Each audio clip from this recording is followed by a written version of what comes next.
Welcome to toadies and kitchen. நாங்கள் ரொம்பவே நல்லா இருக்கோம். நீங்கள் எல்லாரும் எப்படி இருக்கீங்க? நம்மளோட சேனலில் நிறைய நான்வெஜ் ரெசிபிஸ் பார்த்துருப்போம். பட் இன்னைக்கு நான் ஒரு டிஃப்ரெண்ட்டான ரெசிபி தாங்க பண்ண போகிறேன். அதாவது நான்வெஜ் டேஸ்ட்டில் ஒரு வெஜ் ரெசிபி பண்ண போகிறேன். என்னன்னு யோசிக்கிறீங்களா? இது தாங்க பலாக்காய், கறி பலான்னு சொல்லுவாங்க. நான் இதை வச்சு ஒரு மட்டன் கிரேவி டேஸ்ட்டில் பலாக்கறி கிரேவி செய்ய போகிறேன்.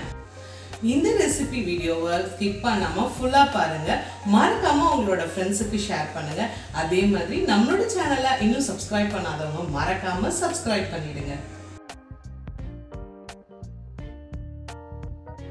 இப்போ பலாக்கறி செய்கிறதுக்கு முதல்ல நம்ம பலாக்காயை கட் பண்ணணும். அதுக்கு ஃபஸ்ட்டு நம்ம கையிலையும் கட் பண்ண போகிற கத்திலையும் கொஞ்சமாக எண்ணெய் தடவிக்கலாம். அப்போ தான் ஒட்டாமல் இருக்கும்.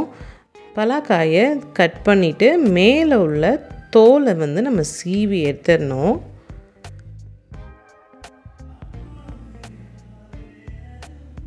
சீவி எடுத்துட்டு கொஞ்சம் பெரிய பெரிய துண்டாகவே நம்ம கட் பண்ணி வச்சுக்கலாம். இந்த மாதிரி இந்த சைஸில் கட் பண்ணி வச்சுக்கலாம். இது கருத்துரும், அதனால் நம்ம ஃபஸ்ட்டு தண்ணியில் போட்டு வச்சுக்கணும். இப்போ இந்த கறி நான் 1 pot கறி மாதிரி நான் செய்ய போகிறேன். குக்கர்லேயே டைரெக்டாக தாளித்து விட போகிறேன். அதனால் ஒரு குக்கரை ஹீட் பண்ணிக்கலாம். இப்போது தாளிக்கிறதுக்கு எண்ணெய் ஆட் பண்ணிக்கலாம். எண்ணெய் ஆட் பண்ணிவிட்டு ஸ்பைசஸ் ஆட் பண்ணிக்கலாம். பட்டை, 4 கிராம்பு, ஒரு ஸ்டார்,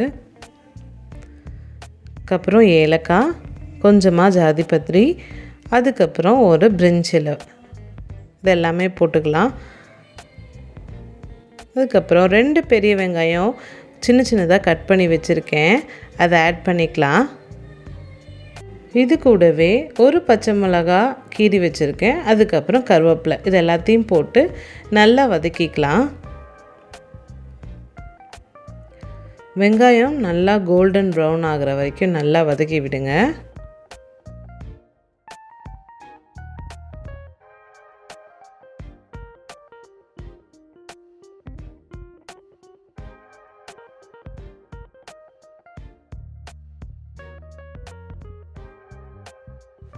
இப்போ வெங்காயம் நல்லா வதங்கிடுச்சு. இது கூடவே 2 டேபிள் ஸ்பூன் இஞ்சி பூண்டு பேஸ்ட் ஆட் பண்ணிக்கிறேன். ஆட் பண்ணிவிட்டு பச்சை வாசனை போகிற அளவுக்கு நல்லா வதக்கிக்கலாம்.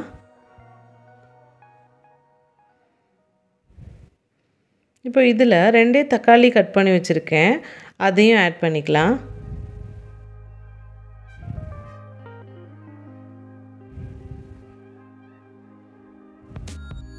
இது நல்லா போட்டு வதக்குனதுக்கப்புறம் நம்ம கட் பண்ணி வச்சுருக்கிற மெயின் இன்க்ரீடியண்ட்டான பலாக்காயை இதில் ஆட் பண்ணிக்கலாம்.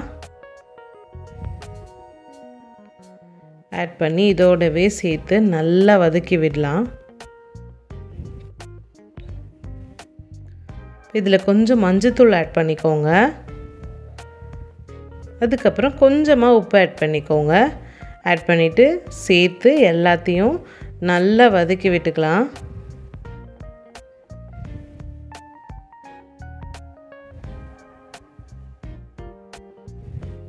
இப்போ இது வதங்கிட்டு இருக்கிறதுக்குள்ளே நம்ம ஒரு பேஸ்ட் ரெடி பண்ணிடலாம்.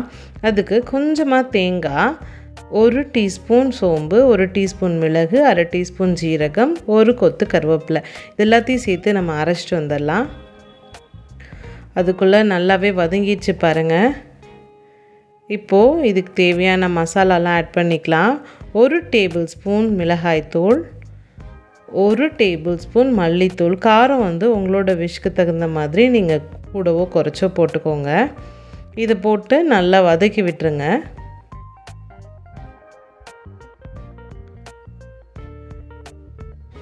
இப்போது இதிலேயே 1 டேபிள் ஸ்பூன் அளவுக்கு தயிர் ஆட் பண்ணிக்கலாம்.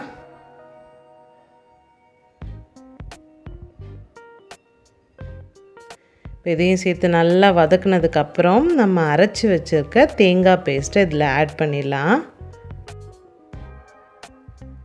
அதோட கொஞ்சம் தண்ணியும் சேர்த்துக்கோங்க.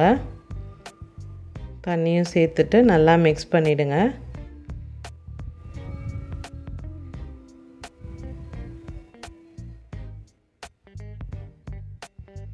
இப்போது இதுக்கு தேவையான அளவு உப்பு ஆட் பண்ணிக்கலாம். முன்னாடி வெங்காயம் வதங்கிறதுக்கு மட்டும்தான் நம்ம போட்டிருக்கோம்.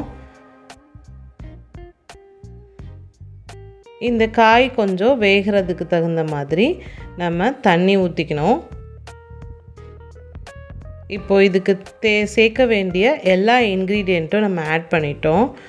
இப்போது இதை நல்லா கிளறி விட்டுட்டு நம்ம குக்கரை மூடி வச்சு ஒரு 3 விசில் விட்டால் போதும்.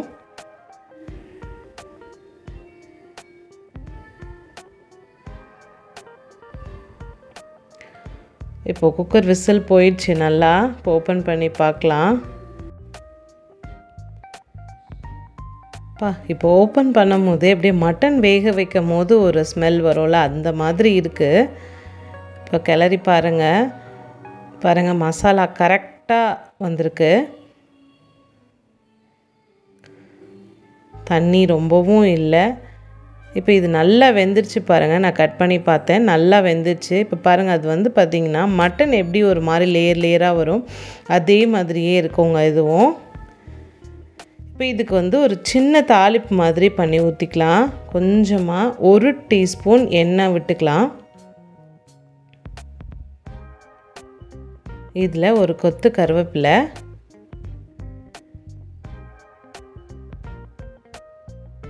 ஒரு 2 வரமிளகா கட் பண்ணி வச்சுருக்கேன். அதை போட்டுட்டு நல்லா பொரிஞ்ச உடனே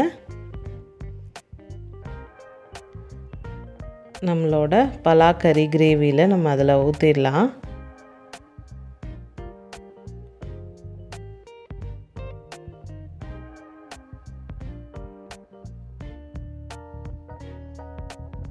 அவ்வளோதாங்க. இப்போது நம்மளோட பலாக்கறி ரெடி ஆயிடுச்சு.